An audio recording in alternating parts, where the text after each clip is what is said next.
E peço desculpas pelo atraso. Fiz a minha correria básica para poder chegar aqui em tempo. Acho que deu para pegar pelo menos o começo. Estão vendo a minha imagem? Está tranquilo aí, Marco? Tá direitinho? Imagem e áudio? Beleza. Minha internet está estranha hoje também. Tema proposto aí, amados inimigos. Acredito que não seja novidade para vocês. Bom, pelo menos para quem é cristão, independentemente de qual origem, com certeza já deve ter passado por esse ensinamento. É um dos de Jesus, que é bastante citado, e o Espiritismo tem algo a dizer. Tá? Bom, por que o Espiritismo pega o ensinamento de Jesus e se propõe a fazer as suas considerações? Porque a moral ensinada pelos Espíritos no Espiritismo é a mesma moral ensinada por Jesus nos Evangelhos, que são registros daquilo que Jesus fez, daquilo que ele falou, essa coisa toda. Então, como há uma coincidência entre os ensinos morais dos Espíritos e de Jesus, então Allan Kardec percebeu isso desde cedo e, mais à frente no seu trabalho, ele escreveu um livro para tratar especificamente dessa relação. Esse livro talvez seja o mais lido, o mais conhecido de Kardec no Espiritismo, que é o Evangelho segundo o Espiritismo. O título do livro é bastante explícito e bastante didático, o que é algo muito comum no comportamento de Kardec. Legal? A obra deixa claro. O que a gente vai encontrar nesse livro? A interpretação espírita dos ensinos de Jesus. Se você tiver curiosidade de abrir a introdução do livro, só no item 1, Kardec explica de modo até um pouco mais detalhado ainda o que vai encontrar dentro desse livro. Ele vai dizer, olha, didaticamente a gente pode falar que na vida do Cristo tem aquilo que serviu para fundar os dogmas da igreja, tem os milagres, tem os atos comuns da vida dele, mas nada disso me interessa. Nesse livro aqui eu vou tratar da moral ensinada por Jesus, porque no entendimento de Kardec, que ele tem uma visão universalista de moral, no entendimento dele, as pessoas de diferentes cultos podem se encontrar debaixo do guarda-chuva da moral ensinada por Jesus.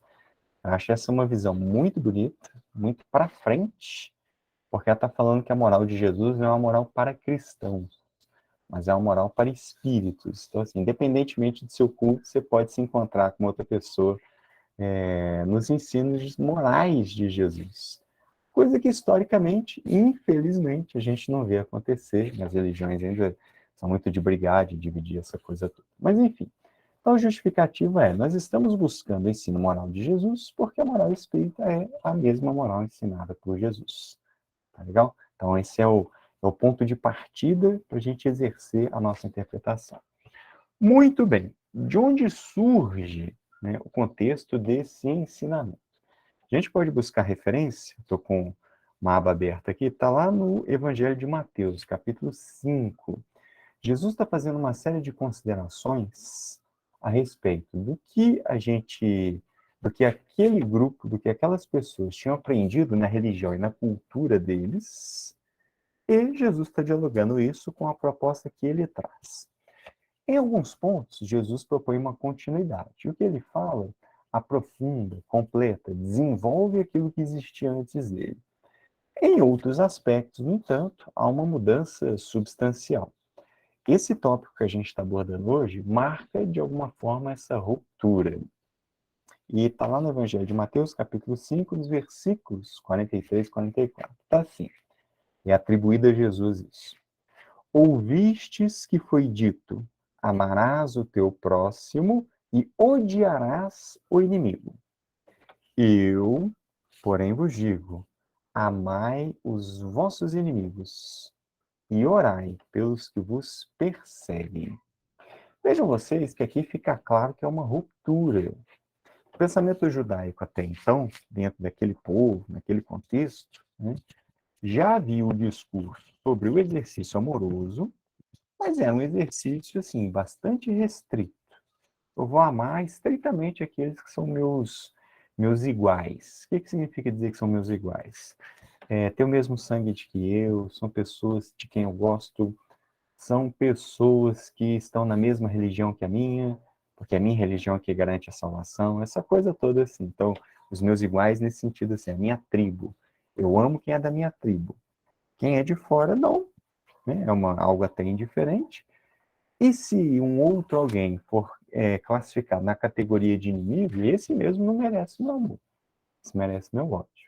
E daí, então, quer dizer, é um Deus parcial, vingativo, punitivo, essa coisa toda. Você vai refletir até mesmo no exercício amoroso. Então, percebam que aqui Jesus propõe uma ruptura com o modo de pensamento antigo, da religião tradicional naquela época. E isso é extremamente desafiador do ponto de vista das nossas vivências. Porque a gente tem uma relativa facilidade, é relativamente espontâneo em nós, amar quem nós gostamos. Mas não é tão simples amar quem a gente não gosta. Vejam vocês que eu já estou usando aqui palavras para indicar o meu raciocínio. Já estou deixando claro de princípio que quando a gente está falando de amor hoje, a gente não está falando de gostar das pessoas. A gente vai aprofundar nisso um pouquinho mais daqui a pouco. Vejam que, se a gente tiver que resumir a proposta de Jesus, né, assim, todos os ensinamentos dele, né, fala pouca coisa e resume toda a ópera, todo o conjunto da obra. É fácil, do seu ponto de vista da abordagem intelectiva. É muito fácil, né? Amar a Deus sobre todas as coisas e amar ao próximo como a si mesmo. Não tem mistério. Percebe isso? Viver esse amor aí já é outra coisa, né? Pede muito mais. Experiências, vivências, convivências, a coisa toda. Tá.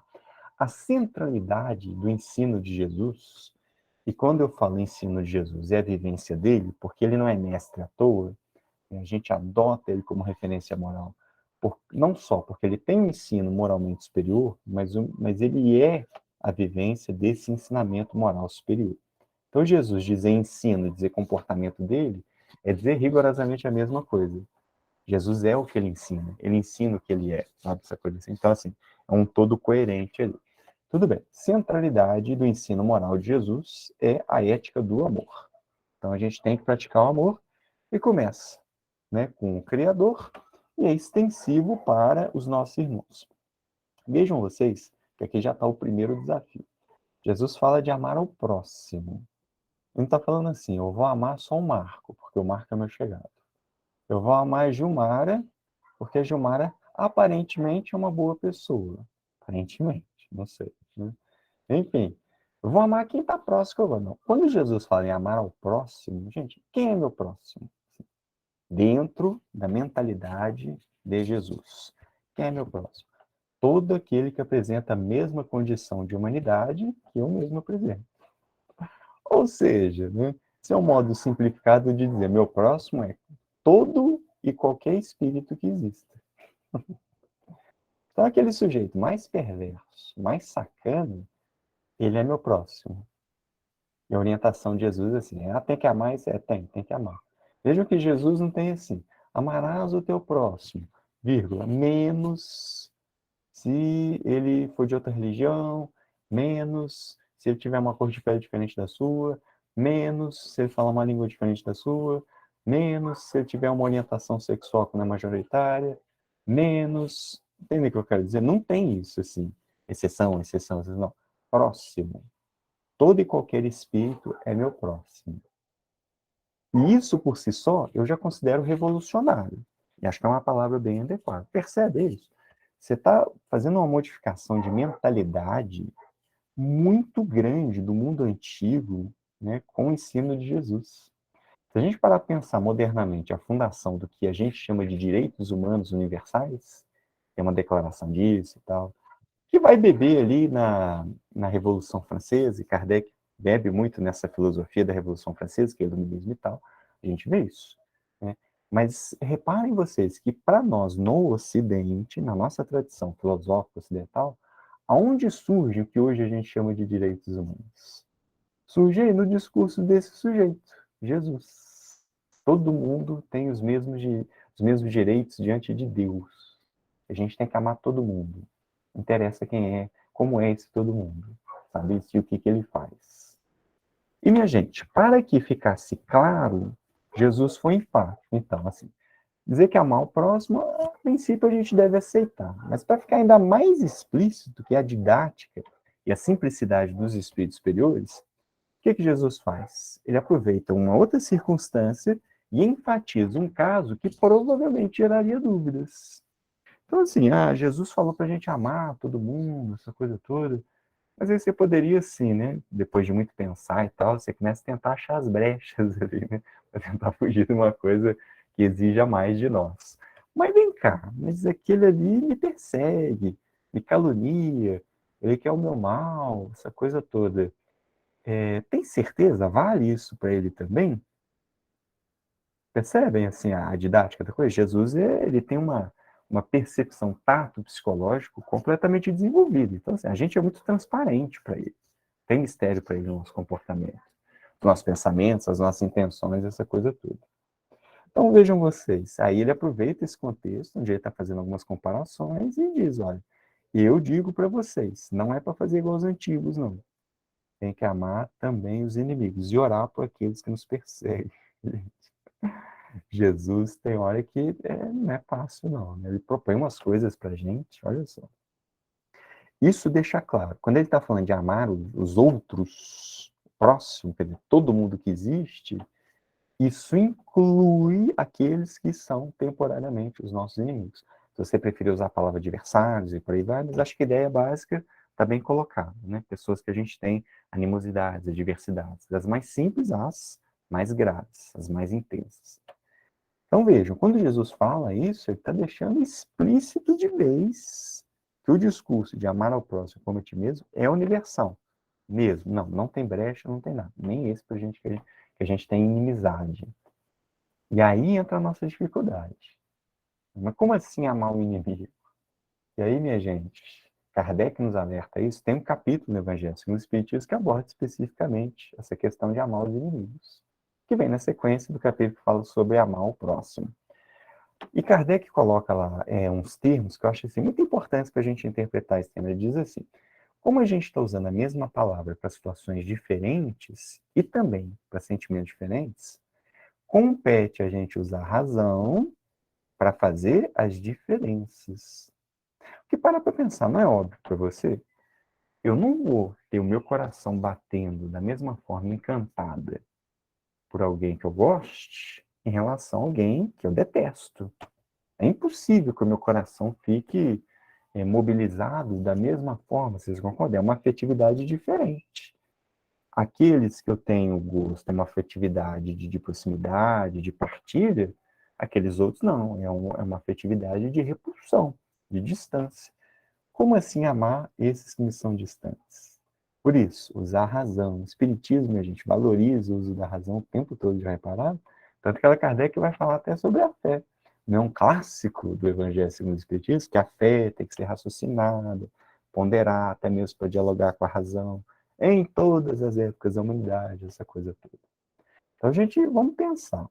Primeiro ponto, fazer a distinção aqui, não só porque a gente está usando a palavra amar para relações com pessoas que a gente tem afetividades distintas, mas a gente também está usando a mesma palavra para significar ora sentimento, ora comportamento. E hoje é importante a gente entender isso. Como a gente se propõe a fazer uma análise um pouco mais filosófica, o que implica um pouco mais de profundidade, para que ela nos transforme, nos apresente novos conceitos e isso seja frutuoso em nossas vidas, então convém a gente fazer esse exercício aqui hoje. Quando a gente se referir a amor e amar, é importante, sempre que a gente estiver fazendo reflexões filosóficas, a gente pensar assim, eu estou me referindo, eu estou usando essa palavra amor, fazendo uma referência ao sentimento que existe em mim, que eu alimento por alguém, eu estou fazendo referência ao comportamento que eu tenho em relação a outra pessoa, ou, no contexto que eu estou usando, a palavra amor ou amar pode ser aplicado tanto para o sentimento quanto para as ações com as outras pessoas. A gente é que tem que parar e analisar em cada situação. Vamos pensar numa pessoa, né, que a gente gosta. Né? O que significa dizer, olha quanta filosofia, psicologia, de tudo um pouco a gente pode fazer. Né? O que significa dizer quando eu viro para alguém e diz assim, eu te amo, pessoa? E aí no lugar de pessoa você coloca o nome que você quiser. O que significa dizer que eu amo alguém? Percebe o tipo de reflexão que a gente tem que fazer? Provavelmente, na maioria das vezes, quando a gente diz assim, eu amo você, pessoa, provavelmente a gente está falando do sentimento que a gente alimenta, que a gente cultiva em relação a essa pessoa. Mas também o amor implica em uma série de ações, que é fácil da gente perceber. Vou dar exemplo. Amar implica em cuidado, necessariamente. Isso, o brocado popular, eu concordo. Ele fala assim, quem ama, cuida. Já escutaram isso? É verdadeiro. O cuidado é uma das consequências práticas de amar uma outra pessoa. Então, se a gente vai assim, eu amo a pessoa e tal, mas não cuida dela, provavelmente esse sujeito está iludido a respeito do sentimento que ele tem em relação a outra pessoa. Que amar necessariamente implica em cuidar das pessoas. Então, é o sentimento que eu alimento, de bem-querença, o desejo de que o melhor aconteça para essa outra pessoa, amar tem a ver com isso, e é exercer cuidado, é exercer responsabilidade, é tratar com respeito. Isso tem a ver com a prática do amor, então amor no sentido de comportamento. Mas quando a gente gosta de alguém, é fácil exercer o amor no sentido de comportamento. É fácil cuidar de quem eu gosto. Eu digo que é fácil no sentido assim, é mais espontâneo, tá? A gente não tem obstáculo íntimo para fazer isso. Claro que a gente pode ser desleixado nas relações e outras histórias, mas entende o que eu quero dizer? Mas as pessoas que eu não gosto, não é espontâneo que eu faça o bem para essa pessoa. Não é espontâneo que eu deseje o bem para essa pessoa. O espontâneo é justamente o contrário. Entendem? Quando Jesus fala de amar os inimigos, atenção com isso. Ele não está falando do sentimento que a gente alimenta para essa pessoa. Porque se existe uma inimizade, o sentimento que existe é animoso, é de discórdia. Tá legal? Na nossa fase evolutiva, a gente tem inimigos, a gente sabe disso. Em outras encarnações, a gente já foi inimigo dos outros, a gente já perseguiu e foi perseguido, enfim. Faz parte da nossa história recente espiritual. Espero que a gente esteja abandonando agora, né? Partindo para níveis mais amadurecidos de vivências, de comportamentos. Olha, Kardec escreve isso no Evangelho segundo o Espiritismo. Ternura pressupõe confiança. Eu não vou ter zelos de ternura com alguém que eu desconfio. Alguém que eu, sei lá, se eu virar as costas, a pessoa me trai. A pessoa me dá uma facada, a pessoa me dá uma rasteira. Sabe essa coisa assim? Você vai ser terno com essa pessoa? Claro que não. Isso seria antinatural. Por isso a gente usa a razão. O que Jesus quer dizer com amar os inimigos? Vai ficando claro para nós o quê? Uma análise racional. Jesus não se refere a esse amor aos inimigos quanto sentimento de bem-querença, porque isso agora seria antinatural. Minha gente, não adianta a gente vir com escola de santidade, movimento espiritual, mas a gente tem que querer bem os inimigos e tal. Tá, você falar isso com o espírito superior é uma coisa. Vamos falar aqui no nosso terra a terra, vamos conversar entre nós. Eu faço exceção para Gilmar, porque você é uma luz que, que brilha, entendeu? Que é uma coisa espetaculosa. Mas, tirando ela, nós, assim, não é isso que a gente tem. Então, não adianta a gente vir para a ocasião espírita e discutir ética dos santos. Nós não estamos santos ainda. Somos projetos. Senão, a gente vai criar um castelo de fantasia, que desaba fácil no primeiro choque de realidade. Então, não adianta a gente fazer um discurso de santidade que a gente não possui. Então, Jesus não se refere aos nossos sentimentos, mas se refere ao nosso comportamento. Então, Gabriel, a gente chega em uma seguinte conclusão, que é lógica. Eu posso amar alguém de quem eu não gosto. Entendem o que eu quero dizer? Porque eu não estou falando de amor enquanto sentimento. Não tem conflito porque a palavra amor não está sendo usada no sentimento. Como assim eu vou amar? Porque amor aqui não está no sentido de sentimento. Amor está no sentido de ação com a outra pessoa. Por isso é possível amar os inimigos. Por isso que Jesus, ao propor isso, não está colocando para nós alguma coisa que seria, entende? Ou uma contradição lógica ou algo inviável, inadequado, que a gente não alcançaria, a gente faria. Jesus sempre faz propostas que a gente é capaz de exercer. Senão, a moral dele não teria sentido, vocês concordam? Ué, mas você está ensinando isso, mas é impossível. Não estaria de acordo com, né, o nível evolutivo que ele está, sabedoria, essa coisa toda dele. Bom, então a gente está falando de comportamento. Então isso. Então eu não preciso gostar daquela pessoa? Não, não precisa, mas você pode amar essa pessoa que você não gosta. E por isso que eu reforço, tá vendo como que Jesus é sábio, ele é maduro? Ele conhece o estágio que a gente está. Você pode dizer assim, mas Jesus não tem sentimento ruim com ninguém. Isso, Jesus, ele já está em si. Você está lá onde ele está? Não, não está. Então não inventa discurso. Você não é Jesus agora, né? Então não inventa moda. Não tem problema, minha gente. A gente não gosta dos outros. E é isso, acontece. É uma série de motivos por isso. E muitas vezes o motivo é porque a gente é chato mesmo. Às vezes outros não tem nada demais. A gente sabe disso. Ok, acontece. Isso é importante. Moral espírita jamais trabalha com culpa, com peso.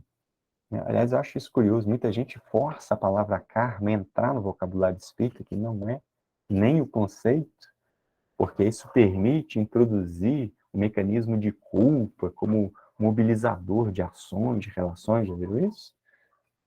Então, assim, vou amar os inimigos porque senão eu vou reencarnar com eles, sabe? Não é por causa disso. Entende? Isso é culpa, isso é motivação por culpa e não dá certo. E na primeira oportunidade você vai escapar. Te dou outro exemplo, que é relacionado ao assunto, muito embora não seja específico. Gente que faz promessa porque está num aperto, busca Deus, propõe uma troca. Muito comum, vocês concordam? Ele mexe não aparece em centro espírita. Só que ao invés de oferecer para o santo, oferece para os espíritos, guias. As pessoas gostam de falar guia, entidade. Os espíritos viram coisas abstratas, né? Deixam de ser pessoas.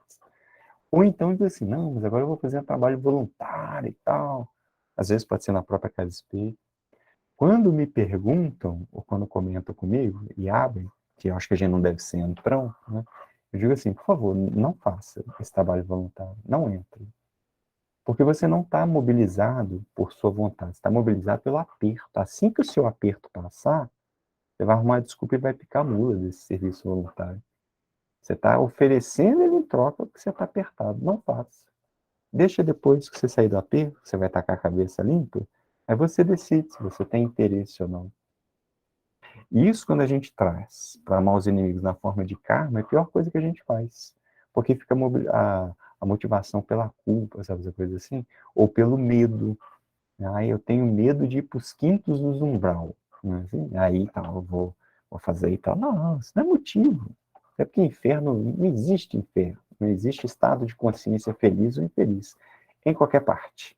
É isso que o Espiritismo nos ensina. Tá, então vamos pensar.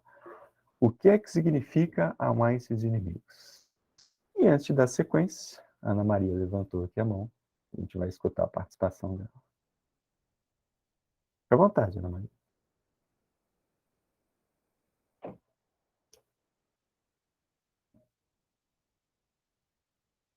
Só se ativar o seu microfone. O Marco também. Quem levantou a mão aí, por favor, abra o microfone, que nós não estamos ouvindo. Ana Maria, Ana Maria e o Marco que levantaram a mão. Gabriel. Aqui foi sem querer, Gabriel. Desculpa, tá?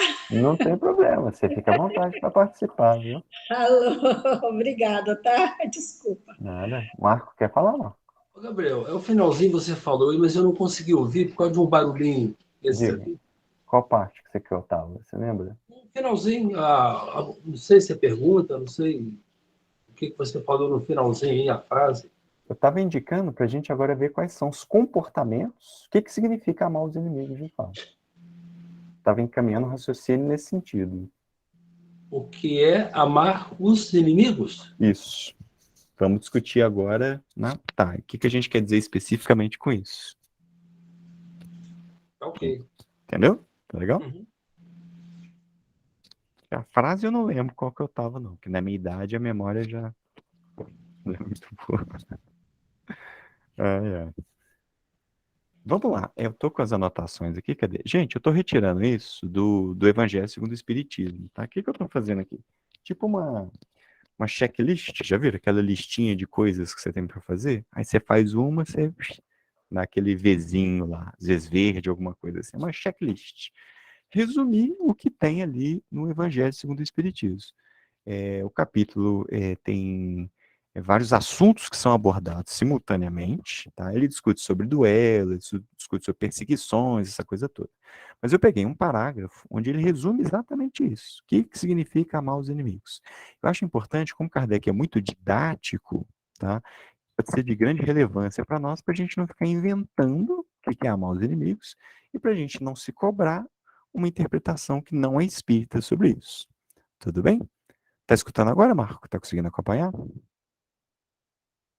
Tá legal? Beleza. Qualquer coisa você me dá um toque. Eu até aproximei o microfone aqui para melhorar a captação, tá? Mas você fica à vontade. Se ficar ruim, você dá um toque aí na gente.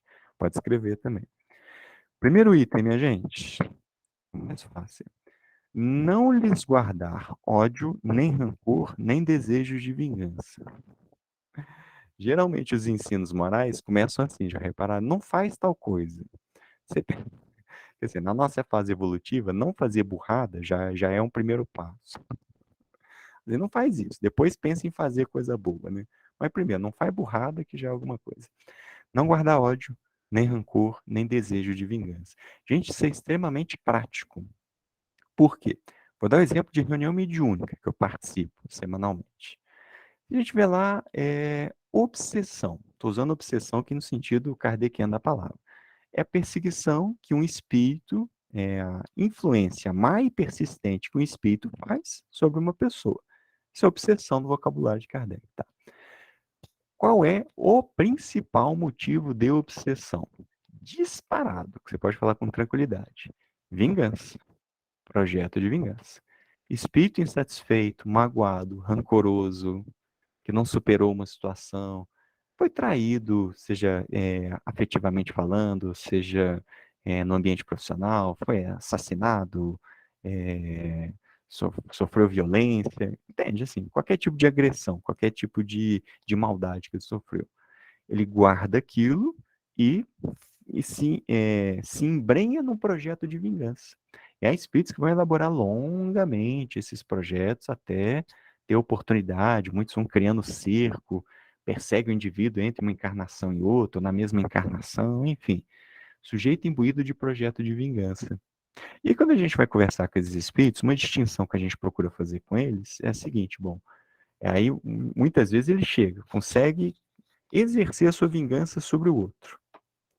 Infringe um sofrimento no outro, né? Perturba a vida dele, essa coisa toda. A gente conhece com ele, você está feliz? Cê, né? Porque assim, ele vai dizer, não, mas isso me dá prazer, eu estou satisfeito. Não, mas não é isso que eu pergunto, você está feliz? Porque não está. Então ele tem prazer? Tem. Tem satisfação? Tem. Porque ele estava alimentando aqui, não tem aquela ideia bem difundida de que a vingança é um prato que se come frio, justamente que você planeja, você dá a volta e tal, até chegar lá e abocanhar o sujeito. Qual é o problema da vingança? Primeiro, o sujeito descobre que ele não fica feliz, mesmo conseguindo fazer o revide na mesma altura, vamos dizer assim. Tá? Segundo, o indivíduo fica agarrado na vida dele. O indivíduo estaciona a sua vida no projeto de vingança. Ele deixa de viver, ele deixa de fazer as coisas, deixa de crescer espiritualmente, deixa de se relacionar, de cultivar as suas afeições, deixa de aprender, ele para de fazer as coisas, ele estaciona, é uma monoideia, ele está fixado no seu projeto de vingança. E aí ele perde um tempo ali, vamos dizer assim. E no final das contas, ele descobre que ele não ficou feliz, que é uma das grandes frustrações da vingança. Tem a satisfação inicial, o prazer inicial que você cata o outro, só que aquilo é assim, é tipo euforia, já viu isso? Dá o pico de satisfação, pouco depois você já volta para o seu estado normal. Sabe, essa coisa assim? Aí passou. E aí ele se descobre numa cilada. E agora? Já catei o outro, persegui, muitas vezes, sei lá, aprisiona esse sujeito, leva esse sujeito à degradação. Então você está babando de satisfação, mas aquela felicidade que você alimentou, a ilusão tanto tempo que queria viver, não acontece. É isso que a gente chama a atenção dos espíritos.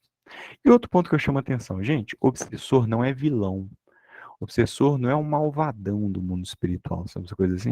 O terrível é obsessor. Obsessor é gente como a gente, que ao não saber lidar com as suas mágoas e seus rancores, parte para a vingança. Observa o seu universo íntimo. Quando alguém machuca você, quando alguém te agride, Você acha que você é muito diferente intimamente de um obsessor? Você não tem lá o desejo de vingança? Você não tem vontade de dar um supapo na pessoa? Entende o que eu quero dizer? A gente não é muito diferente deles, não. Não adianta carregar as tintas para eles. Não. São pessoas, são espíritos decepcionadíssimos, imbuídos fortemente no projeto de vingança. Então, olha que interessante o que Jesus está nos dizendo. Amar os inimigos é não entrar em projeto de vingança. Olha que interessante. Conseguem perceber? Olha como é lógico, como é possível de fazer, como que é inteligente. Todo ensino moral de espírito superior é vazado em sabedoria. Há motivos que embasam, há consequências, né, finalidades que permitem essas orientações. Então, o primeiro ponto que eles colocam para nós, só da gente não entrar em projeto de vingança, a gente já está fazendo uma coisa muito boa. Outro ponto para a gente raciocinar. Perdoar-lhes sem pensamento oculto e sem condições o mal que nos causem. Perdoar os inimigos. Minha gente, de novo, pés no chão. Perdoar não é esquecer, no sentido literal da palavra. Perdoar é esquecer no sentido de não lembrar. Você tá fazendo malabarismo com as palavras, Gabriel. Você está dizendo a mesma coisa. Não, não estou. Tudo aquilo que a gente vive enquanto espírito faz parte da nossa memória. Em qualquer época, qualquer situação. Não existe a gente esquecer as coisas, entende o que eu quero dizer? No sentido literal de memória. Eu esqueço alguma coisa enquanto espírito? Não, não esqueço. Tudo vira meu registro. Todas as vivências ficam registradas na minha memória. Quando eu digo que perdoar é esquecer no sentido de não lembrança, é o quê? Se eu digo e me proponho a resolver uma situação com alguém, mas se isso for falso, se não for um movimento autêntico, lá na frente, no sentido temporal, eu retomo a situação e eu vou falar com a pessoa. Quer ver exemplo disso? Ou se você brigou com alguém, rachou o pau com alguém. Aí tá, conversamos, eu disse que perdoei a pessoa, seguimos a vida. Aí mantemos algum contato. Mais à frente, você esbarra de novo com essa pessoa, tem um atrito, essa coisa toda, aí você diz, mas você é fogo, hein? Você se lembra? Lá em 10 de outubro de 1988, naquela noite chuvosa, em Juiz de Fora, que estava passando aquele programa na televisão e na rádio tocou aquela música da sua banda favorita. Você lembra o que você me fez naquele dia? Entende o que eu quero dizer?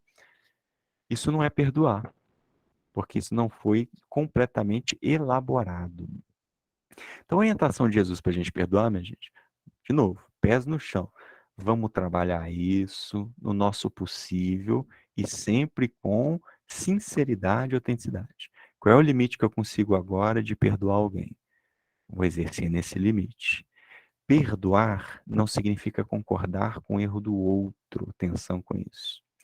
Perdoar não implica que o erro do outro está resolvido, que é um equívoco comum de interpretações e muitas vezes dos espíritos obsessores. Ah, mas se eu deixar para lá e tal, não vai acontecer nada com ele.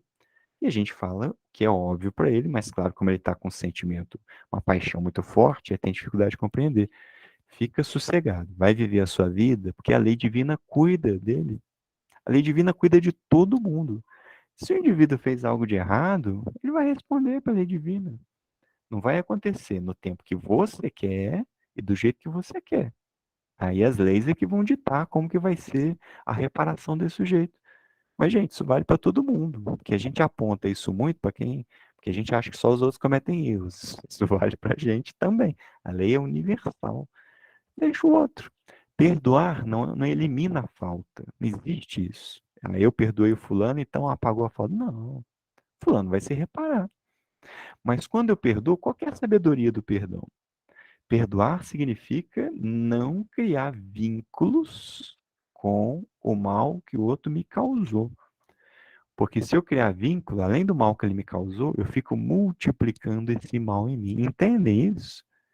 Então, o perdão é salutar especialmente para quem o pratica. Porque eu não permito as amarras mentais afetivas com o outro. Eu não vou ter esses vínculos. Já reparou que o sujeito que não perdoa está muito ligado naquele que lhe causou mal? Então, o tempo todo pensa várias vezes na pessoa, quer a desgraça do outro, tá sempre pensando em quem ele causou mal, gasta uma energia mental louca pensando nesse outro, emocional e por aí vai, investimento afetivo. Vejam vocês, é fácil fazer isso? Depende da pessoa e depende da situação. Se é uma pessoa que a gente gosta muito, muito, muito, muito, muito, na maioria das vezes a gente vai ter facilidade.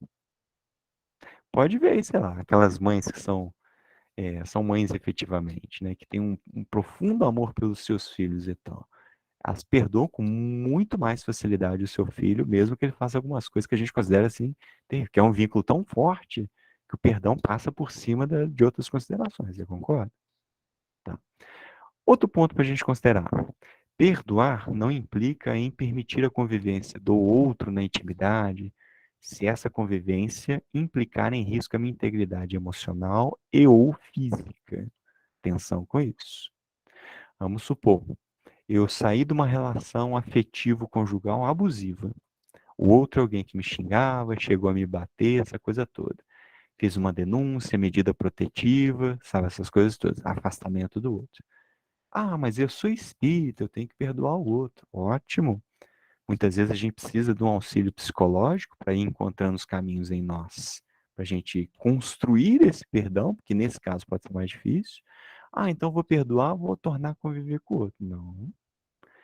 Essa pessoa é perigosa para você. Você vai perdoar sim, mas você é aqui e o outro lá à distância. A gente tem que usar a razão para saber se comportar.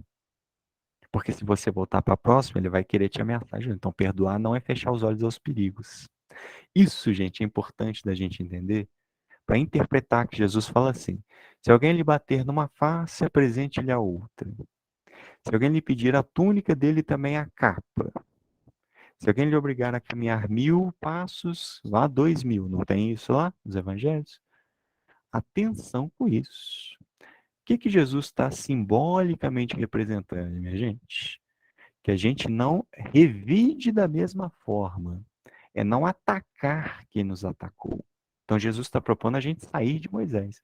Jesus não está dizendo assim, vá lá, ofereça o seu pescoço para que ele decebe.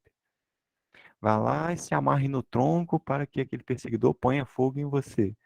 Entendem o que eu quero dizer? Cuidado com essa ética do sofrimento que muitas vezes atravessa o movimento espírita. De novo, discurso de culpa, discurso de medo. Eu já escutei isso, assim, em movimento espírita.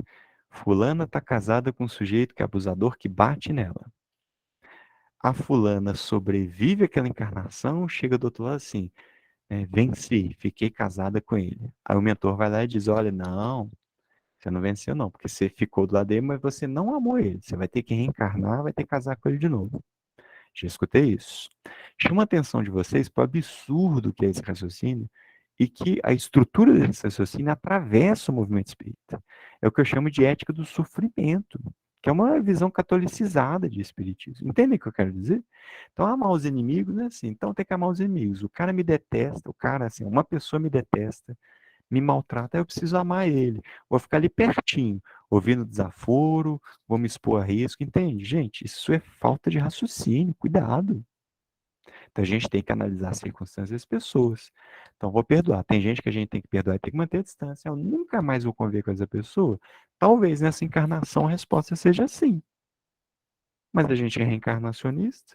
Ah, então a gente pode se aproximar? Pode, mas lá na frente, outras circunstâncias. Desse jeito hoje não dá. Não é seguro, não é saudável.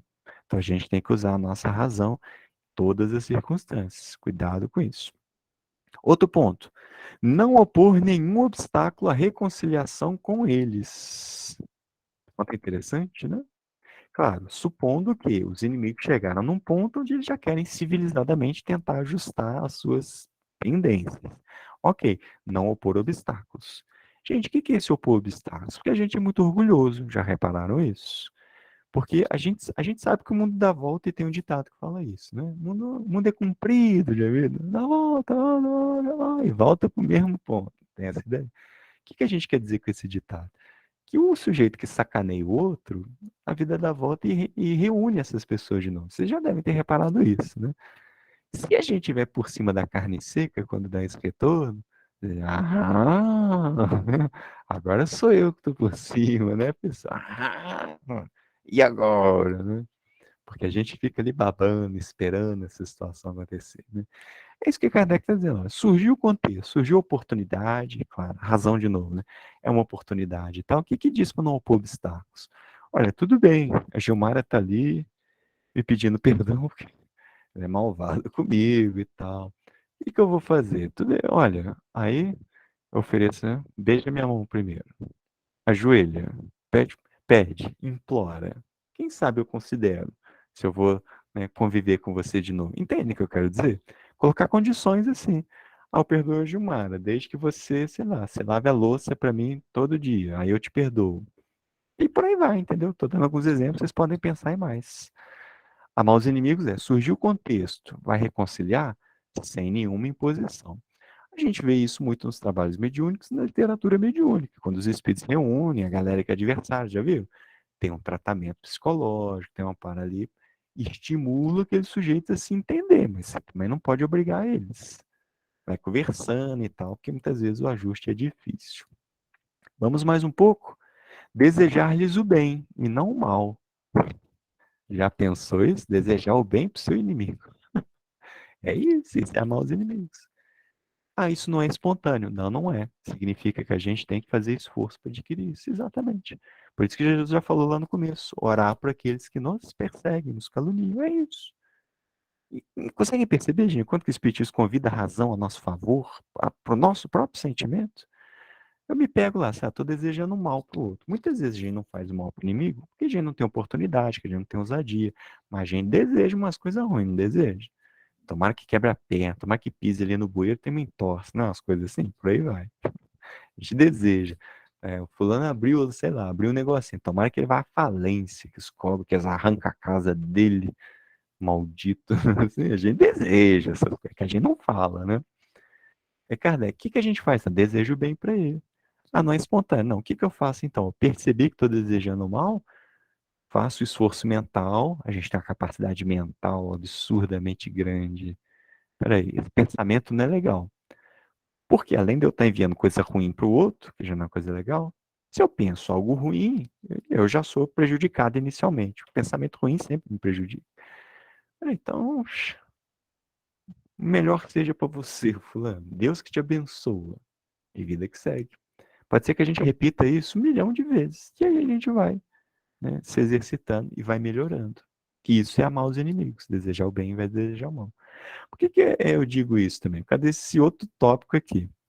Experimentar júbilo, prazer, em vez de pesar, com o bem que lhes advenha. Experimentar prazer quando acontecer alguma coisa de bom com o seu inimigo. Olha, aqui já o nível de exigência vai subindo, estão percebendo aí? Treino, exercício mesmo. Ah, qual pode ser um fundamento para a gente treinar isso? Aquilo que a gente falou lá no princípio. Mentalmente eu posso retomar as bases. Espera aí, todos somos filhos de Deus. Todos somos amados por Ele. Todos estamos, né, nos encaminhando para nível superior de perfeição. Ele também tem os seus amores. A gente começa a raciocinar do modo que favoreça sair do sentimento de animosidade. Talvez chegar num ponto, agora, ou se não mais à frente, sentir prazer.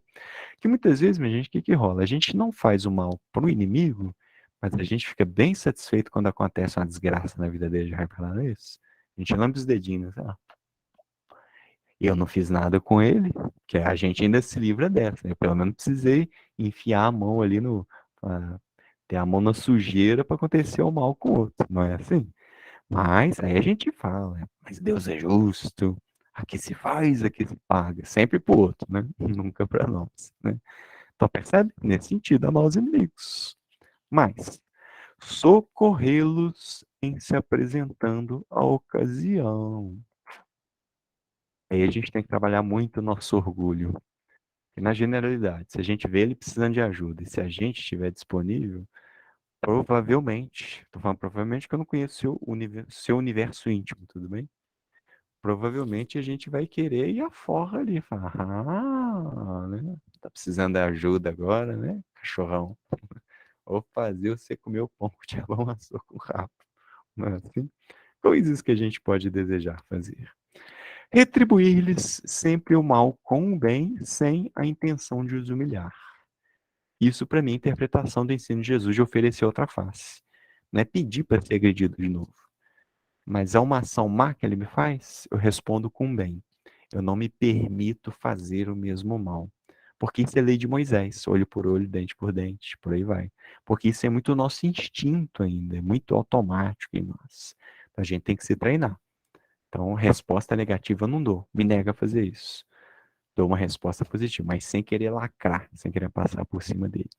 E, minha gente, no final do Evangelho segundo o Espiritismo, tem uma coletânea de preces espíritas. Se você tiver na dúvida, preces pessoais, prece em favor dos outros, prece pelos espíritos. Eu queria ler uns modelos, para mim ter uma ideia de como fazer. Mas no final do Evangelho segundo o Espiritismo tem muita oração bacana lá. Não é para decorar, não é para ficar lembrando de cabeça, não é isso. Assim, é modelo, então eu posso colocar isso na prece para alguém que acaba de morrer. No final do Evangelho segundo o Espiritismo, acho que tinha alguém com o livro aí na mão, não tinha? Se der uma olhada lá, tem prece para o inimigo. Tem prece por inimigo que acabou de desencarnar. Tem prece por um bem que foi concedido ao inimigo. Então, Kardec é tão didático, tão bacana, que tem lá coisas que a gente pode colocar numa prece em favor dos inimigos. Porque Jesus nos incentivou, nos orientou a orar para aqueles que nos perseguem. A gente manda coisa boa para eles e a gente busca coisas boas para nós, para a gente não perder o nosso equilíbrio por causa dessa inimizade que a gente tem. Uma das frases que tem nessas preces eu uso para encerrar a nossa conversa. Diz assim: que eu não sinta jamais nenhuma alegria pelos males que o podem atingir. Olha que sério isso. Gente, muitas vezes na horizontalidade da vida a gente não consegue se resolver, a gente não dá conta, ainda mais com as inimizades. Além disso tudo que a gente falou, o tempo todo, Jesus e os espíritos estão falando o quê? Que a gente também pode buscar auxílio transcendente no mais alto. Tem paixões que são tão acaloradas que a prece vem e cai como um orvalho. Às vezes a gente se encontra tão quente com o inimigo que nada que é muito racional, nem método do tipo, seja logicando, seja meditando, está funcionando. Vamos de prece. Aí vem os espíritos superiores, trazem os seus fluidos, aquela presença que acalma, que pacifica, as palavras e aí a gente respira. Então a gente tem onde buscar. A gente é um resumo da ópera. Insisto, convido, recomendo. Evangelho segundo o Espiritismo, uma baita explicação de Kardec, muitas nuances para a gente perceber, para a gente refletir na vida, e algumas preces no final extremamente elucidativas, podem nos ajudar demais da conta. Agradeço muito a atenção de vocês, a oportunidade de estar conduzindo a exposição entre amigos num centro tão querido. Então, que Deus nos abençoe a todos nós. Um abraço para vocês.